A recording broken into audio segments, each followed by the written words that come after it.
నాకేంటో నాకు ₹300 అంటే ఎళ్ళబుద్ధి ఎయిట్లో. ఓకే.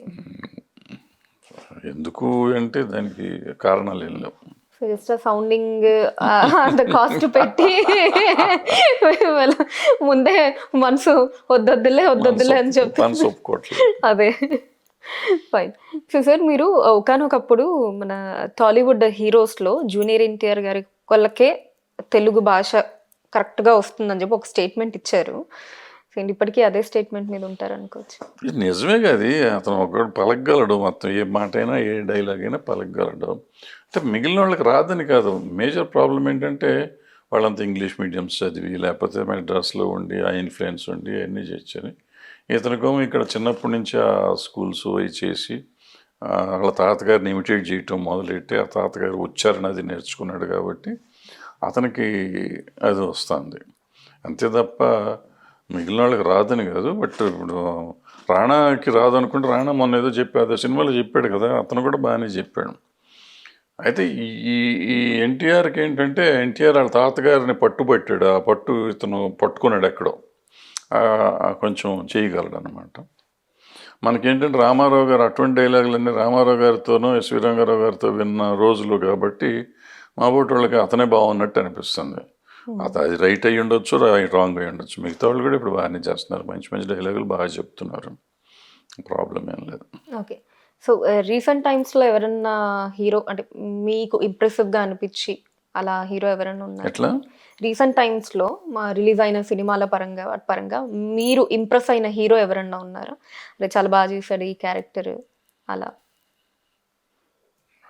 అంతగా ఉన్నాయి, అన్నీ బాగానే ఉన్నాయి. అంత పెద్దగా ఈ హీరో చింపేశాడు అంటే పుష్పలో ఇతను చాలా బాగా చేశాడు.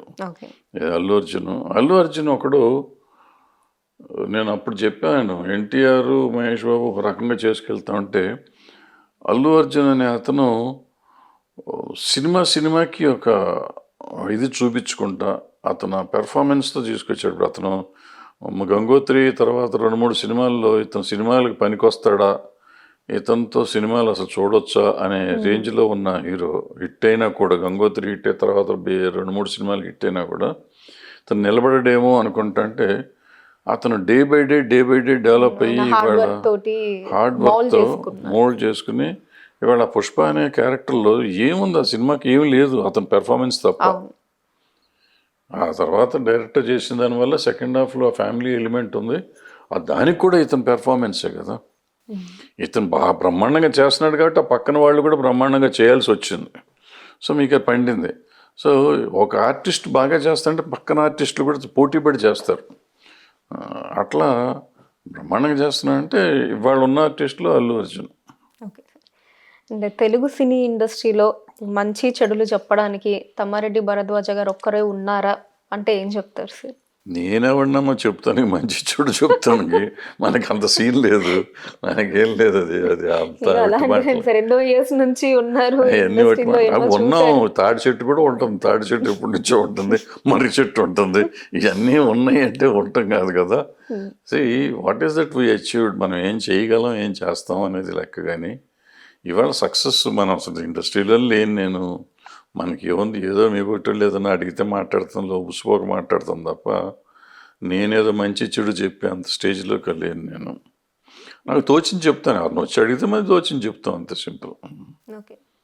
సో ఎవరన్నా ఈ ప్రాబ్లమ్స్ లాంటివి ఏమన్నా తీసుకొస్తూ ఉంటారా సార్ మీ దగ్గరికి? ఇలా ఇప్పుడు లేదు, ఆల్మోస్ట్ 5-6 years నుంచి అన్నిటికీ దూరంగా ఉంటున్నాను నేను, సాధ్యమైనంత వరకు దూరంగా. ఓకే. సో అంతకు ముందు వరకు అయితే ఏదన్నా మాట్లాడే ముందు రెగ్యులర్గా అయ్యే ఉండేవి కదా, మనకు అదే పంచాయతీ ఎక్కువ. ఇప్పుడు